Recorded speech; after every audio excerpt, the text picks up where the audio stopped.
أعوذ بالله من الشيطان الرجيم. بسم الله الرحمن الرحيم.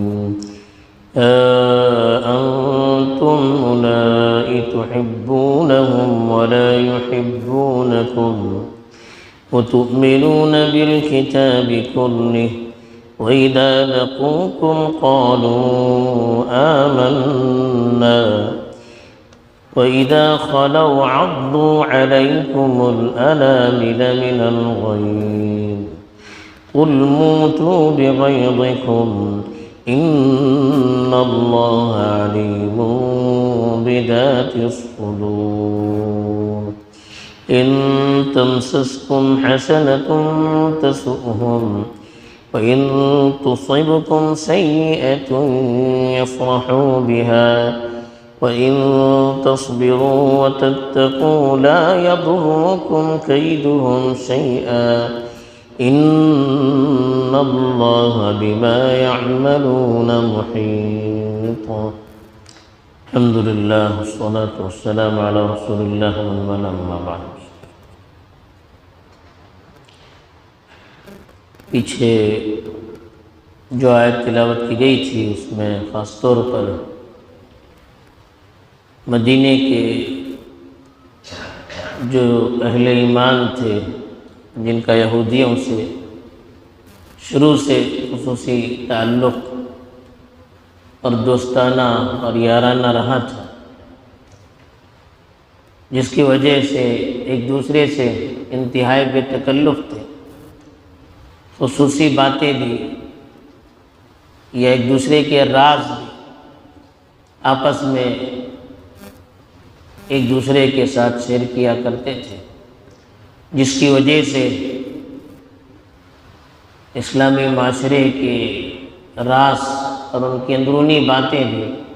کبھی کبھی ان تک پہنچ جاتی تھی، جس سے وہ غلط فائدہ اٹھایا کرتے تھے. ان کو روکا گیا تھا کہ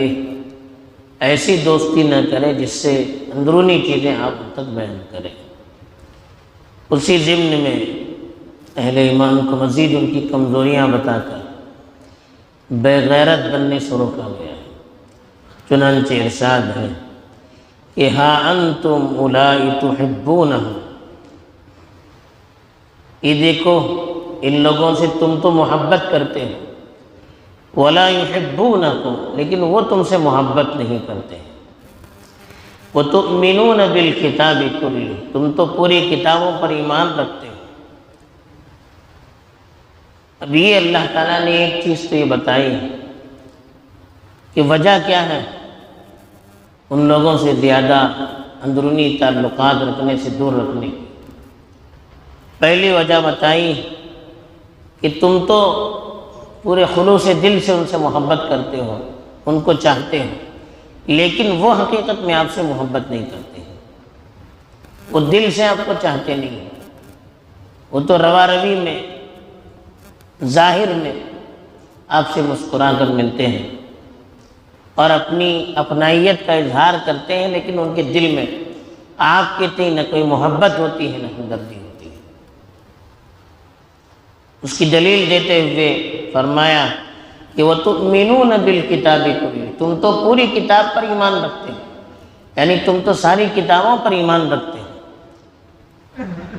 ان کی کتابیں ہیں اور آپ کی کتاب ہے، اس پر پوری ایمان رکھتے ہیں، اور پورے انبیاء پر آپ ایمان رکھتے ہیں، لیکن وہ تو بے غیرت ہے، وہ تو آپ کے نبی پر ایمان نہیں رکھتے، آپ کی کتاب پر ایمان نہیں رکھتے، تو پھر فائدہ کیا ہے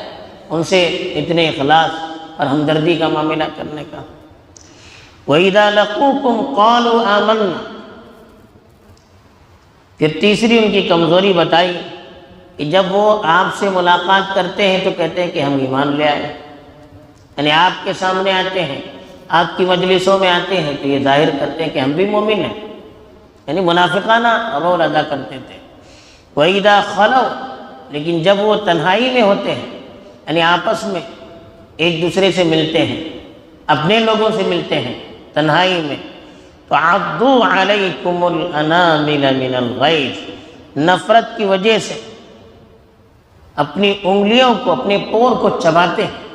یعنی افسوس کا اظہار کرتے ہیں یا ربی کی تعبیر ہے، عض یعض کے معنی کاٹنا چبانا، انملۃ جمع انامل پور کو کہتے ہیں، غیظ کے معنی نفرت، یعنی نفرت کی وجہ سے اپنی انگلیوں کے پور چباتے رہتے ہیں، یعنی افسوس کرتے رہتے ہیں جب وہ تنہائی میں رہتے ہیں۔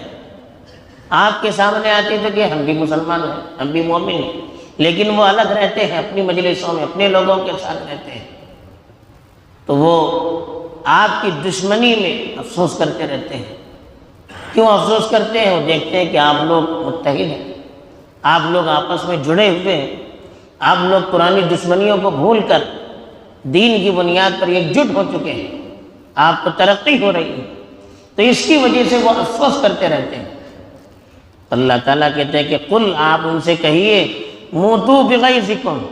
اپنے اس نفرت ہی میں مر جائیے، یعنی مرتے دم تک تم افسوس کرتے رہیے، ہمارا یہ اتحاد ٹوٹنے والا نہیں ہے، ہماری یہ آپسی محبت یعنی اہل ایمان کی آپسی محبت یہ ختم ہونے والی نہیں ہے، اہل ایمان کی ترقی رکنے والی نہیں ہے، آپ نفرت کرتے کرتے مر جائیے، اسی حالت میں چلے جائیے، آپ کی مراد کبھی پوری ہونے والی نہیں ہے۔ پھر کہا ان اللہ علیم بذات الصدور، صدور کہتے ہیں دلوں کو، اللہ تعالیٰ تو دل کی باتوں کو بھی پوری طرح سے جاننے والے ہیں، تمہارے دل کے اندر کیا ہے اس سے بھی پوری طرح واقف ہے۔ یعنی وہ لوگ زبان سے کچھ کہا کرتے تھے، دلوں میں کچھ رکھا کرتے تھے، تو اللہ نے بتا دیا، آپ ان سے کہیے کہ آپ کی زبان میں کیا ہے، آپ کے دلوں میں کیا چھپا ہوا ہے، ان ساری چیزوں سے اللہ تعالیٰ واقف ہے۔ پھر اللہ تعالیٰ اسی کی تفصیل بتا رہے ہیں کہ ان تمسسکم حسنۃ تسؤہم، آپ کو کسی طرح سے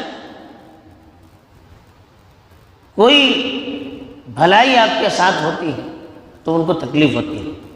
یعنی اہل ایمان مسلمانوں کو کوئی اللہ کی طرف سے نعمت حاصل ہوتی ہے، وہ لوگ کہیں جہاد میں فتح حاصل کرتے ہیں، ان کو مال غنیمت حاصل ہو جاتا ہے، ایمان والے کاروبار ان کا بڑھتا ہے، آپسی محبت ان کی بڑھتی ہے، یا لوگ اسلام میں داخل ہو کر دین کو ترقی کی راہ پر گامزن کرتے ہیں، دین کو فائدہ پہنچاتے ہیں، دین کی نشر و اشاعت زیادہ ہوتی ہے، کسی طرح کی مسلمانوں کے ساتھ کوئی اچھی خبر آتی ہے مسلمانوں کے حق میں تو ان کو برا لگتا ہے۔ یہ نشانی یہ ہے کہ ان کے دلوں میں آپ کی محبت نہیں ہے، صرف ظاہر میں وہ محبت کا اظہار کرتے ہیں۔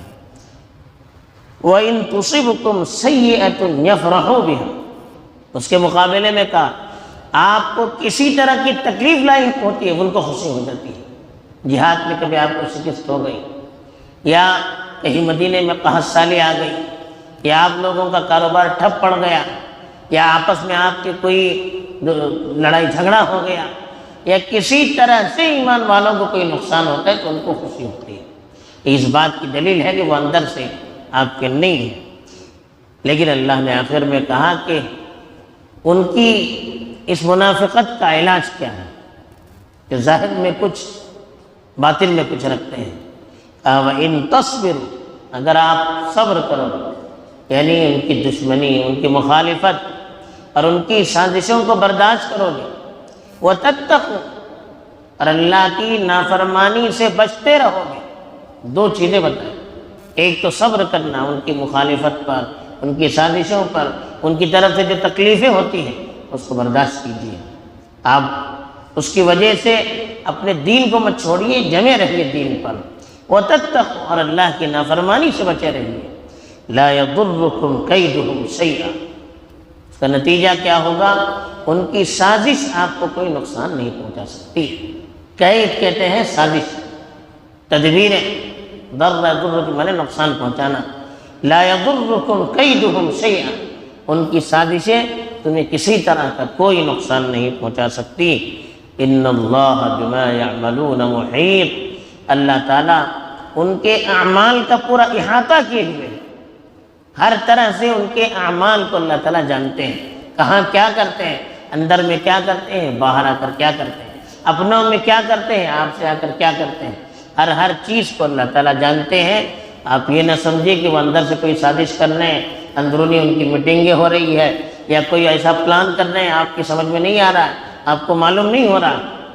اللہ تو دیکھنے والے ہیں، اللہ جاننے والے ہیں۔ آپ اگر اللہ کی نافرمانی سے بچتے رہیں گے، اپنے دین پر جمے رہیں، مخالفتوں کو برداشت کرتے رہیں گے، اللہ کی مدد آپ کے ساتھ ہوگی اور کسی طرح سے آپ کو نقصان نہیں پہنچے گا۔ تو یہی پیغام ان آیات میں دیا گیا۔ ایک تو یہ کہا گیا کہ غیروں کے سلسلے میں ہم بے غیرت نہ بنیں، اچھا معاملہ کریں، اچھا برتاؤ کریں، لیکن ان کے ساتھ اندرونی طور پر کوئی ساجھا نہ کریں، اپنے راز ان سے بیان نہ کریں، یا وہ اپنے اعتبار سے گھاس نہیں ڈال رہے ہیں، ہم زبردستی بے غیرت بن کر ان کے پیچھے پیچھے چلے جا رہے ہیں، یہ نہ کریں۔ اس کی وجہ سے آپ ذلیل نہیں ہوتے ہیں بلکہ آپ کا دین ذلیل ہوتا ہے،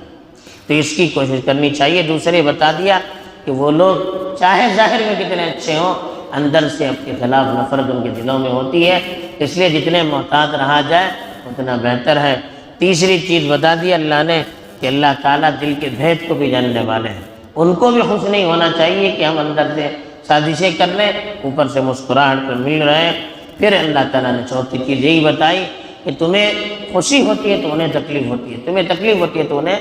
نفرت ہوتی ہے، اس سے بھی پتہ چلتا ہے کہ وہ آپ کے تئیں مخلص نہیں ہے۔ پھر اللہ نے علاج بتایا کہ آپ صبر کا دامن تھامے رہیے، اللہ کی نافرمانی سے بچتے رہیے، تو کوئی نقصان آپ کو ہونے والا نہیں ہے۔ اللہ تعالیٰ ہمیں اپنی ہدایات پر صحیح طور پر سمجھ کر عمل کرنے کی توفیق دے۔ وآخر دعوانا الحمدللہ رب العالمین۔